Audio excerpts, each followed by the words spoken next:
വായനയും എഴുത്തും ഡിജിറ്റൽ സ്ക്രീനുകളിലേക്ക് ചുരുങ്ങുന്ന കാലത്ത് അക്ഷരങ്ങൾ കൊണ്ട് വിസ്മയം സൃഷ്ടിക്കുകയാണ് 12 വയസ്സുകാരനായ യോഹൻ ജോസഫ് ബിജു.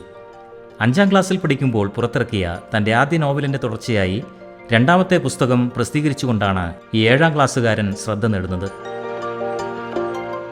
തൻ്റെ പുസ്തകത്തിന് തുടർച്ചകളുണ്ടാകുമെന്ന 5ാം ക്ലാസ്സുകാരൻ്റെ അന്നത്തെ പ്രഖ്യാപനം വെറുമൊരു കുട്ടിത്തം മാത്രമായി കണ്ടവർക്ക് മുന്നിലാണ് 2 വർഷത്തിനുള്ളിൽ തൻ്റെ പുതിയ പുസ്തകവുമായി യോഹൻ അഭിമാനത്തോടെ നിൽക്കുന്നത്.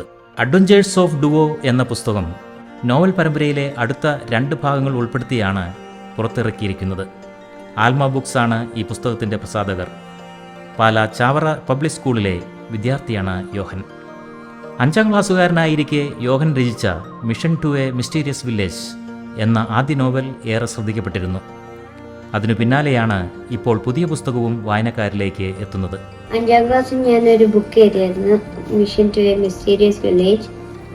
പിന്നെ ഈ ഇടയ്ക്ക് കഴിഞ്ഞ ആഴ്ച ഞാൻ അതിൻ്റെ അടുത്ത ബുക്ക് എഴുതി, അഡ്വഞ്ചേഴ്സ് ഓഫ് ഡിവോ. ഈ 2 ബുക്കിലാണെങ്കിൽ 3 സീരീസ് ഉണ്ട്. ഇനി 2 എണ്ണം കൂടെ എഴുതാനുണ്ട്. വായന എനിക്കൊരു എഴുതാൻ ഇൻസ്പിറേഷൻ തന്നു. പിന്നെ പള്ളിയിലും സ്കൂളിനും പേരൻസും കസിൻസും ചേട്ടനും ഫ്രണ്ട്സെല്ലാം എനിക്ക് എൻകറേജ്മെൻ്റ് ആയിരുന്നു. പിന്നെ എൻ്റെ ചേട്ടനാണ് ഈ 2 ബുക്കിൻ്റെയും കവർ ചെയ്തേക്കുന്നത്. 100-ലധികം പുസ്തകങ്ങളുടെ രചയിതാവായ വിനായക് നിർമ്മലിൻ്റെ മകനായ യോഹൻ ജോസഫിന് അക്ഷരങ്ങൾ ഒരിക്കലും അന്യമായിരുന്നില്ല. ഇംഗ്ലീഷ് പുസ്തകങ്ങളോടായിരുന്നു യോഹന് ചെറുപ്പം മുതൽ പ്രിയം.